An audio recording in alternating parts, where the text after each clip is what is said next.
What's on TV? Hey, we can't always get out to the movies, can we? Sometimes we're stuck at home. Life gets in the way. But that doesn't have to be a bad thing. I mean, it's not like when I was younger and there were like 6 TV stations. Nowadays, there's millions of cable channels, streaming services.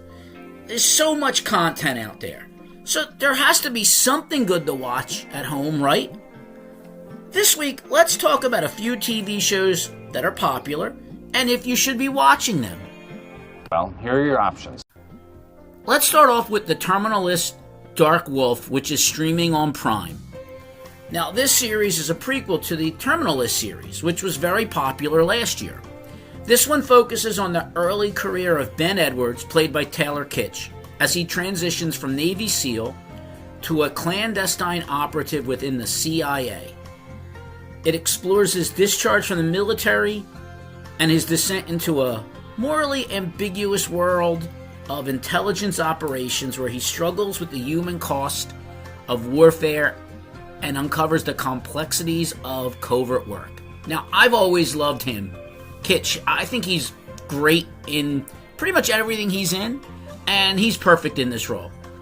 In fact, I'd say this series, it might be stronger than the original Terminalist, which I really enjoyed.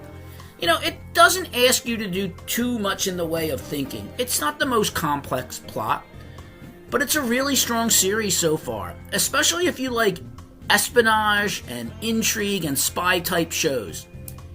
You know, we're 6 episodes in so far. It's scheduled for a 7th, which comes out this week. So if you're looking for like the simple, fun, shoot 'em up spy thriller and you enjoyed Terminalist, I think you're really gonna like this show. What else you got?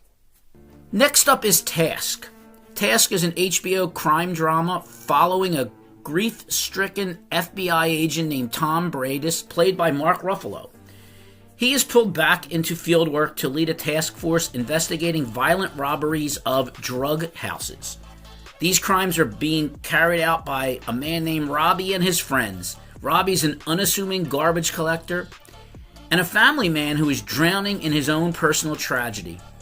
The series explores the intertwined lives of both men as their paths converge, highlighting themes of grief and fatherhood and the search for redemption in suburban Pennsylvania. Now, fans of Mayor of Easttown, they're gonna kind of recognize the way this show is shot and the themes because the man who made that show makes this one. This one's the most intriguing for me so far because we're only 3 episodes in. Now, you know, it's on HBO Max. They have a long history of releasing successful series with some dark undertones, and this one definitely has that. Now look, I'm not a big fan of Ruffalo, either as an actor or a person, but I gotta admit, he's really good here so far. It's a very intriguing show. I will admit that the first 3 episodes are a bit long and occasionally have some slow moments, and I'm not sure where the story's going exactly, but the 3rd episode really is the strongest of the 3 so far, and I'm very, very curious moving forward. I hope it continues its success. If you're into those type of shows, if you liked Mayor of Easttown, if you are into those dark and gritty type shows, yeah, man, definitely check this out. Alright, cool. Anything else? And finally, Wednesday Season 2. This is on Netflix. Season 1 of Wednesday was a massive success. Season 2, we see Wednesday Addams returns to Nevermore Academy. She must confront a new mystery involving a stalker and a series of bird-related murders, which, you know, seems odd, but whatever. While also navigating her complicated family dynamics as her mother Morticia takes on a larger role in the community, and Wednesday's Addams' abilities are explored more deeply. Now look, it's been 3 years since the release of the first season of Wednesday. You mean to tell me it took 3 years to make 8 episodes of a Netflix show? It took 3 years in 1977 for George Lucas to make Empire Strikes Back after Star Wars. We're like, you know, so many years later, why did it take so long? Season 1 was very popular, and Ortega was brilliant as the dark and brooding title character. And while Ortega is still strong here, the overall plot of this second season is pretty dull.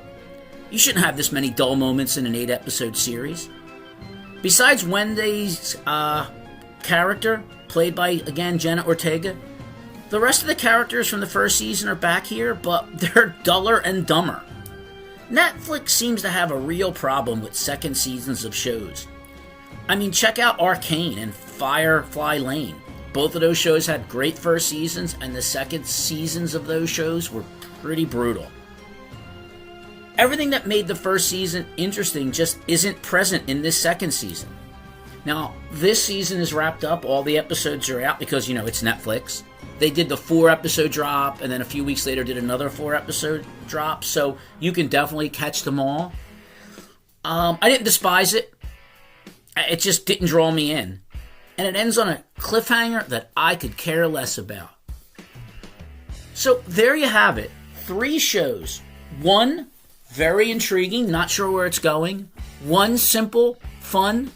And the other one, just a dull disappointment. So, if you're stuck at home and you have Prime or HBO Max or Netflix, you have options. Some are good, some not so good, but the options are there. So those are your options, alright? Well, that's all I have this week. Tune in next week where I give you my thoughts and feelings on whatever I've seen. In the meantime, click that like button, subscribe, leave a comment or a question, share this video with friends and enemies alike, and as always, thank you for giving me your valuable time, and I'll see you next week. Take care.